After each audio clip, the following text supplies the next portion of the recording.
राष्ट्रवादी Congress party प्रमुख शरद पवार ने अपनी बेटी और सांसद सुप्रिया सुले के पार्टी की बागडोर संभालने की संभावना से इनकार कर दिया है।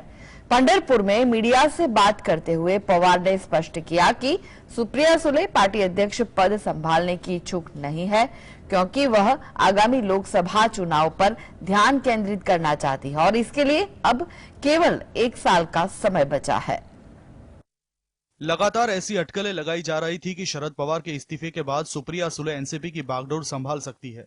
हालांकि सुले फिलहाल अपने निर्वाचन क्षेत्र में मतदाताओं पर ध्यान केंद्रित करने के अलावा किसी अन्य जिम्मेदारी को स्वीकार नहीं करना चाहती थी। अब पवार ने पहली बार ऐसी अटकलों पर विराम लगा दिया है। साथ ही पवार से जब संसद में सुप्रिया सुले के प्रदर्शन के बारे में पूछा गया तो उन्होंने लगातार 7 बार उत्कृष्ट सांसद चुने जाने पर अपनी बेटी की प्रशंसा की। सुप्रिया को 8वीं बार फिर इस सम्मान से सम्मानित किया गया है। सुप्रिया सुले महाराष्ट्र के बारामती निर्वाचन क्षेत्र से तीसरी बार सांसद है।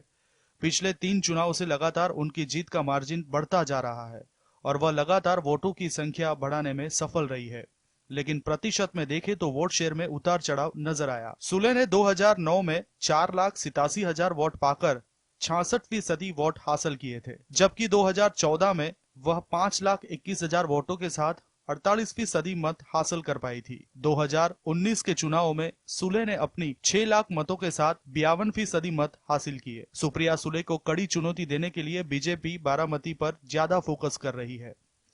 भाजपा के सूत्रों के अनुसार पार्टी पवार परिवार के गढ़ में उसी तरह पैर जमाने की कोशिश कर रही है जैसा कि उसने 2019 के चुनाव में राहुल गांधी को हराकर अमेठी में किया था। इस बार केंद्रीय मंत्री निर्मला सीतारमण को महाराष्ट्र में आगामी लोकसभा चुनाव के लिए भाजपा की महत्वाकांक्षी 45+ योजना के एक हिस्से तहत बारामती लोकसभा क्षेत्र पर ध्यान केंद्रित करने का विशेष जिम्मा